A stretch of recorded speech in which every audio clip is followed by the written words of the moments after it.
गोकुल में भगवान शिव के श्री कृष्ण के दर्शन। वृंदावन कहानी। गोकुल में भगवान शिव के श्री कृष्ण के दर्शन। जब भगवान शिव ध्यान में थे, उन्होंने पाया कि सभी भगवानों के भगवान अब नंद महाराज के घर ब्रज में प्रकट हुए हैं। इसीलिए भगवान कृष्ण ने जन्म के 12वें दिन शिव ने कृष्ण के दर्शन के लिए गोकुल जाने का फैसला किया। पार्वती ने कहा कि वह भी जाना चाहेगी, लेकिन शिव ने कहा कि आपके लिए यात्रा करना बहुत दूर है। तो पार्वती ने विनम्रता से कहा, मैंने सुना है कि गोकुल का मक्खन बहुत अच्छा है, क्या आप कुछ वापस ला सकते हैं? शिव मान गए और गोकुल के लिए रवाना हो गए। इसीलिए भगवान शिव गोकुल पहुँचे। भगवान एक बच्चे के रूप में अभिनय कर रहे थे। माता यशोदा की गोद में अपनी लीलाएं कर रहे थे। यह जानकर कि नंद महाराज ब्राह्मणों को प्रसन्न करने के लिए उदारता पूर्वक दान देते हैं, भगवान शिव ने खुद को एक ब्राह्मण के रूप में अपनाने का फैसला किया और भगवान कृष्ण को देखने के लिए गोकुल चले गए। लेकिन जैसे ही उन्होंने व्रज की धूल को छुआ, गोकुल में प्रवेश करने से पहले उन्हें एहसास हुआ कि उन्हें अपना रूप नहीं बदलना चाहिए। उन्होंने सोचा, भगवान जानते हैं कि मैं कौन हूँ, इसीलिए मुझे अपने वास्तविक रूप में जाना चाहिए। यह है ब्रज की धूल का स्वभाव। यह सच्चे भक्त के हृदय में पूर्ण अनुभूति लाता है। भगवान शिव के प्राकृतिक रूप में 3 आँखें और लंबे अनियंत्रित उलझे हुए बाल हैं। वह बाघ की खाल, सांपों की माला, बिच्छुओं की पेटी पहनते हैं और उनके पूरे शरीर पर राख बिछी हुई है। इस भयानक रूप का प्रदर्शन करते हुए उन्होंने गोकुल में प्रवेश किया। माता यशोदा के घर की ओर बढ़े और दरवाजा खटखटाया। उन्होंने कहा, भीखम देहि। माता यशोदा ने दरवाजे का उत्तर दिया, लेकिन कृष्ण के प्रति अपने गहरे उत्साहपूर्ण प्रेम में आगंतुक को भगवान शिव के रूप में नहीं पहचाना। यशोदा संतों के दर्शन करने के लिए हमेशा उदार रही। उन्होंने कहा, बाहर रुको, मैं आपके लिए एक उपहार लाऊंगी। भगवान शिव ने उत्तर दिया, नहीं नहीं, मुझे कोई उपहार नहीं चाहिए, मैं यहाँ आपके पुत्र को देखने आया हूँ। आगंतुक के अनुरोध को सुनकर माता यशोदा ने उत्तर दिया, नहीं, आपके लिए उसे देखना संभव नहीं है। आप जो कुछ और चाहते हो आपके पास हो सकता है। मैं देख रही हूँ आप भूखे हैं, आपको कपड़ों की जरूरत है। कृपया एक क्षण प्रतीक्षा करें और मैं आपके लिए कुछ अच्छा प्रसाद और साफ कपड़े लाऊंगी। कृपया उन्हें ले लो और चले जाओ। भगवान शिव ने उत्तर दिया, नहीं नहीं, मेरे पास सब कुछ है। मेरी पत्नी अन्नपूर्णा है, जिसे मैंने आपके पुत्र को देखने आने के लिए छोड़ दिया है। कृपया मुझे अपने बेटे को देखने की अनुमति दें, यदि केवल 1 सेकंड के लिए। भगवान शिव की याचना सुनकर माता यशोदा ने तब कहा, मैं तुम्हें देती हूँ उसे ले लो और अपने सांप और बिच्छू की यहाँ गिरने से पहले जाओ। कृपया समझे कि मेरा बच्चा बहुत छोटा है और आपकी पोशाक से डर जाएगा, इसीलिए कृपया जाओ। यह जानकर कि यशोदा कितनी जिद्दी थी, भगवान शिव ने कहा, मैं तब तक नहीं जाऊंगा जब तक कि मैं तुम्हारे पुत्र को न देख लूं। तब माता यशोदा ने कहा, आप जब तक चाहे यहाँ बैठ सकते हैं, लेकिन आप मेरे बेटे को नहीं देख पाएंगे।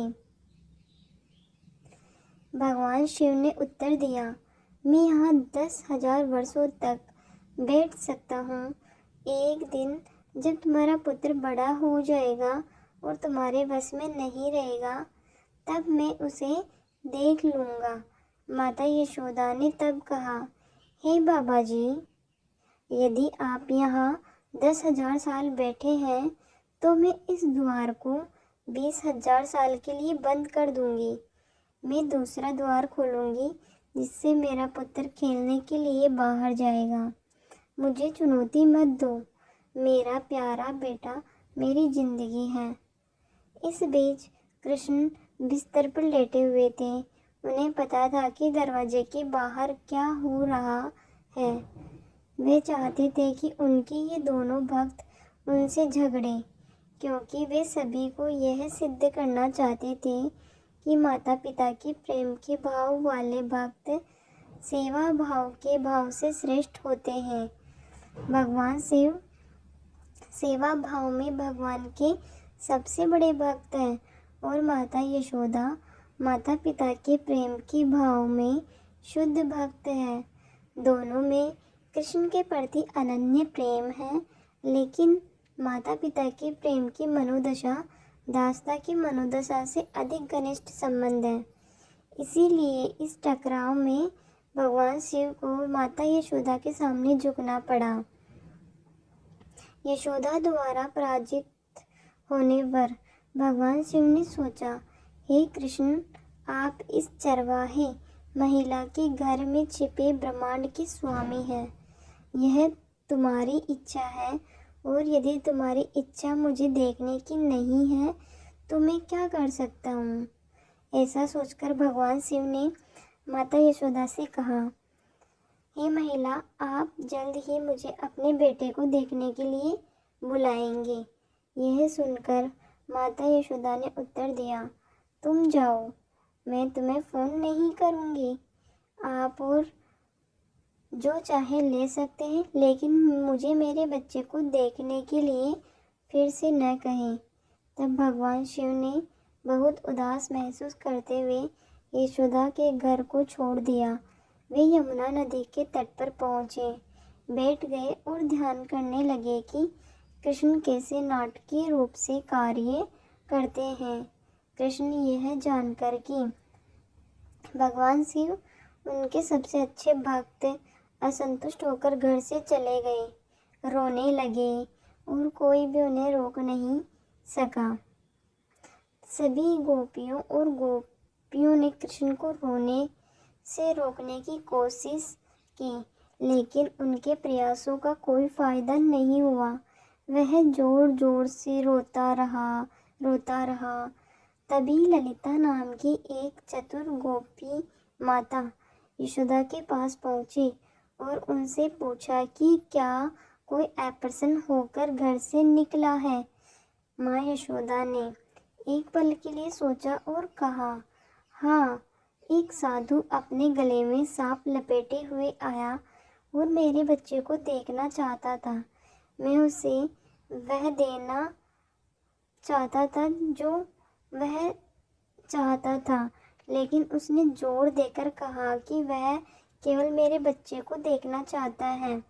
उसने कुछ नहीं लिया और असंतुष्ट रह गया। ललिता ने तब कहा, एक साधु को कभी भी अपने घर से असंतुष्ट नहीं रहना चाहिए। वह जो चाहता था उसे दिया जाना चाहिए था। यह वह अभिशाप है जो आपके बच्चे और हम सभी को सता रहा है। इसीलिए हमें साधु को बुलाना चाहिए। तब माता यशोदा ने ललिता को साधु के रूप का वर्णन किया। ललिता तब साधु की तलाश में निकली, उसे पाया और वापस घर ले आई। माता यशोदा ने रोते हुए कृष्ण को भगवान शिव को सौंप दिया। जैसे ही भगवान शिव ने कृष्ण को प्राप्त किया, उन्होंने तुरंत रोना बंद कर दिया, अपनी आंखें खोली और अपने शुद्ध भक्त भगवान शिव को देखा। भगवान शिव कृष्ण को अपनी गोद में लेकर पारलौकिक परमानंद के सागर में खो गए थे। उन्होंने कहा, हे ब्रह्मांड के भगवान, हे सभी के भगवान, हे सर्वोच्च नियंत्रक, यह पता लगाना बहुत मुश्किल है कि आप आगे कैसे कार्य करेंगे।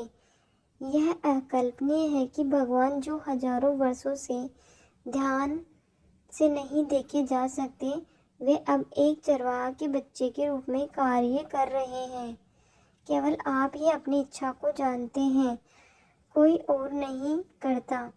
हे प्रभु, मैं केवल आपको अपनी श्रद्धांजलि अर्पित करता हूँ। यह कहने के बाद भगवान शिव ने भगवान के छोटे पैर लिए, उन्हें अपने सिर पर छुआ और गोपाल सहस्त्र नाम स्तोत्र, भगवान के 1000 नाम का जाप किया। बाद में उन्होंने घर लौटने पर पार्वती को उन्हीं नामों को दोहराया। यह देखकर माता यशोदा ने कहा, बाबा, अपने सांपों को देखो, मेरा बच्चा बहुत छोटा है। यह सुनकर भगवान शिव को माता यशोदा की भक्ति की श्रेष्ठता का एहसास हुआ और समझ में आया कि कृष्ण उनके पुत्र के रूप में क्यों प्रकट हुए। यदि कोई कृष्ण का सच्चा भक्त बन जाता है तो निसंदेह कृष्ण उसके सामने प्रकट होंगे। यशोदा ने कहा कि तुम खाली हाथ नहीं जा सकते, कृपया कुछ मक्खन ले लो।